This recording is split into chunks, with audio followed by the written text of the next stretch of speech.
आज हम लोग स्टार्ट करते हैं कक्षा 10 का तीसरा चैप्टर, दो चरों का रैखिक समीकरण। तो दो चरों का रैखिक समीकरण कहने का मतलब है दो चर होने चाहिए, अलग अलग दो चर होने चाहिए। और रैखिक कहने का मतलब है कि उन दोनों चरों की घात एक होनी चाहिए। जैसे एग्जाम्पल के तौर पर हम लोग समझते हैं x प्लस वाई बराबर 0। तो इसमें आपको कितने तरह के चर दिख रहे हैं? दो, एक x और एक y। तो दो चर हो गए और इनकी घात कितनी है? तो एक है। तो इसको हम लोग बोलेंगे कि ये दो चरों का रैखिक समीकरण है। उसी तरह 2x माइनस 3y बराबर 5। तो ये भी देखिए, इसमें भी कितने चर है? एक x और एक y, दो चर है और उन दोनों की घात कितनी है? एक है। तो ये भी दो चरों का रैखिक समीकरण है। ये भी हो सकता है आपका 4x माइनस 3y बराबर 3। उसी तरह ये भी हो सकता है 2x माइनस वाई माइनस 4 बराबर 0। तो ये सभी आपके दो चरों के रैखिक समीकरण के उदाहरण हैं। अब देखिए, आपको जो इस चैप्टर में पढ़ना है ना, वो इसका ग्राफ खींचना है। सबसे पहले सीखेंगे हम लोग ग्राफ कैसे खींचते हैं दो चरों का रैखिक समीकरण में।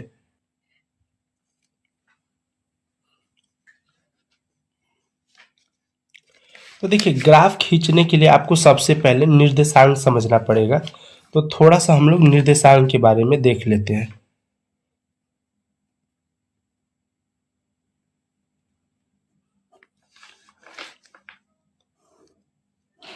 देखिए, निर्देशांक में ये वाली जो लाइन खींच रही है इसको हम लोग बोलते हैं एक्स अक्ष। इधर प्लस होता है, इधर माइनस एक्स अक्ष। ये प्लस वाई अक्ष और ये होता है माइनस वाई अक्ष। और ये आपका कहलाता है मूल बिंदु, यानी 0, 0।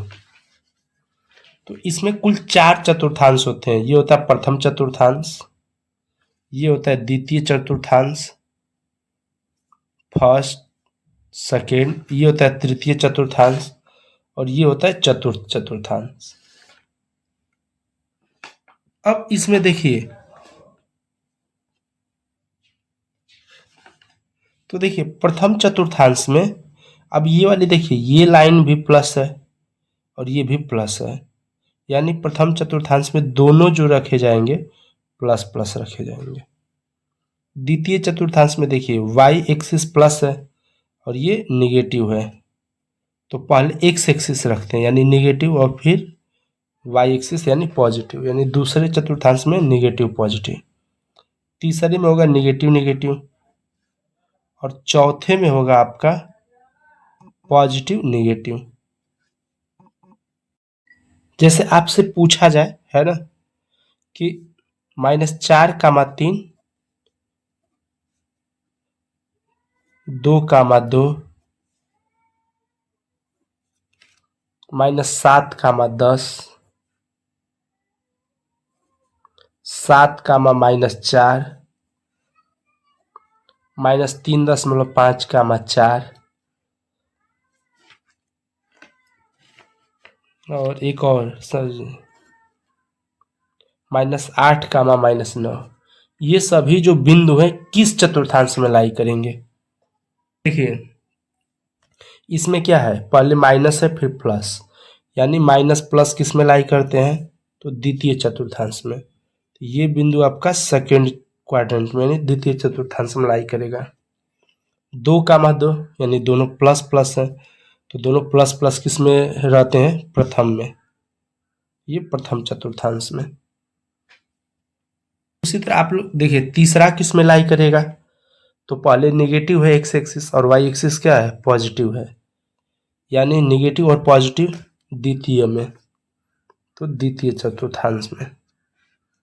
7, -4 यानी प्लस माइनस किस में? चतुर्थ चतुर्थांश में। -3.5 और 4 यानी निगेटिव पॉजिटिव किस में लाई करेगा? द्वितीय चतुर्थांश में। निगेटिव दोनों निगेटिव है, तो निगेटिव दोनों किस में लाई करेगा? तृतीय, यानी ये हो जाएगा आपका तृतीय चतुर्थांश में। तो अब मुझे लग रहा है कि आप लोग पहचान जाएंगे कि कौन सा बिंदु किस चतुर्थांश में रखा जाएगा। तो चलिए अब हम लोग समझते हैं कि किसी भी बिंदु को निर्देशांक पर कैसे दर्शाते हैं। जैसे मैं कुछ बिंदु लिख दे रहे हैं, आपको निर्देशांक पर दर्शाना है। जैसे -2 कामा -3 है, दूसरा 4 कामा 5 है, 10 कामा 0 है, चौथा 0 कामा 6 है, -6 कामा 7 0, और एक और ले रहे हैं आपका 0 कामा -1। ये सभी बिंदु हमें निर्देशांक पर दर्शाने हैं एक एक करके। तो देखिए सबसे पहले हम लोग ये वाला देखते हैं। तो आपको पता है हम बताए हैं कि पहले क्वाड्रेंट में जो पहला चतुर्थांश होता है उसमें दोनों प्लस लेते हैं, दूसरे में पहले माइनस फिर प्लस, तीसरे में दोनों माइनस लेते हैं, और चौथे में एक प्लस लेते हैं फिर माइनस। तो देखिए ये दोनों माइनस है, तो किस में आएगा? तृतीय चतुर्थांश में। तो इसको कैसे आप लोग दर्शाएंगे समझिए, निर्देशांक बनाएंगे। ये 0 कामा 0 मूल बिंदु हो जाएगा, और वो कह रहा है कि देखिए जो पहला दिखाता है ना बिंदु वो एक्स अक्ष को दर्शाता है, और जो दूसरा दिखाता है वो वाई अक्ष को। तो कह रहा है कि एक्स अक्ष पे -2 चलना है, यानी इधर निगेटिव होता है उधर पॉजिटिव, तो हमें निगेटिव पर चलना है एक्स। तो -1 -2 चल दिए यहाँ पर। अब कह रहे कि y पर -3 चलना है, यानी निगेटिव में। तो -1 -2 -3 ऐसे -4, तो हमें कहाँ तक आना? सिर्फ -3 तक। अब देखिए इसके सीध में और इसके सीध में कहाँ आएगा? यहाँ पर, यानी ये बिंदु आपको हो जाएगा -2 कामा -3।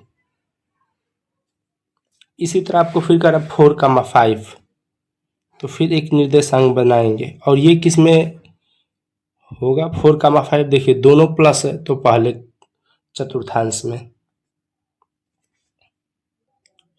तो पहला चतुर्थांश में देखिए मतलब एक्स अक्ष पे 4 चलना है और वाई अक्ष पे 5। तो एक्स अक्ष पे 4 चलिए, वो भी प्लस में, तो प्लस इधर होता है। तो देखिए एक्स अक्ष में कितना चलना है? 4, वो भी प्लस का चलना है, तो प्लस इधर आता है एक्स अक्ष में, और वाई का भी +5 में चलना है, यानी इधर चलना है। तो 4 चलिए, 1 2 3 4, 1 2 3 4।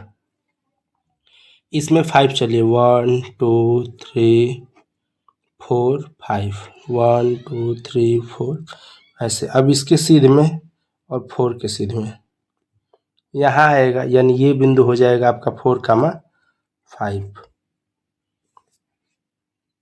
अब इसके बाद देखिए 10 कामा 0 कह रहा है। तो 10 कामा 0 कैसे? 10 कामा 0 कहने का मतलब कि x सिर्फ दे रहा है और y 0 दे रहा है, यानी सिर्फ हमें x पे चलना है।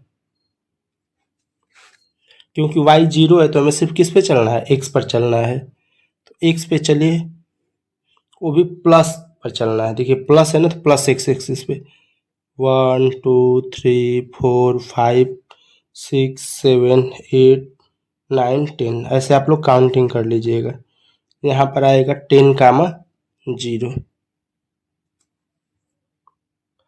आप लोग ये सभी काउंट कर सकते हैं इधर सभी, लेकिन हमें सिर्फ जो दिखाना है उसी पर हम फोकस कर रहे हैं। अब कह रहा है कि 0 कामा 6, तो 0 कामा 6 देखिए, यानी x पे 0, x पे नहीं चलना है, सिर्फ किस पे चलना है? y, वो भी प्लस में। तो y प्लस ऊपर होता है, ये होता है। तो चलिए 1 2 3 4 5 6, यानी यहाँ पर कहीं। तो यहाँ पर जो बिंदु आएगा 0 कामा 6 होगा। फिर एक और है -6 कामा 0। तो -6 कामा 0 देखिए, अब -6 कामा 0 यानी y पर 0 है और x पे -6, निगेटिव में x एक्सिस पे चलना है, y पे नहीं चलना है।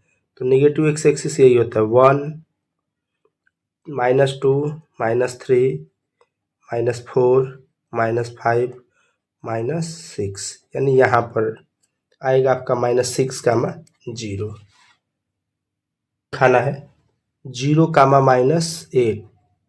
तो 0, -8 करने का क्या मतलब है कि आपको सिर्फ जो है y में चलना है, x पे नहीं चलना है। x 0 है तो x पे नहीं चलना है, सिर्फ y पे चलना है।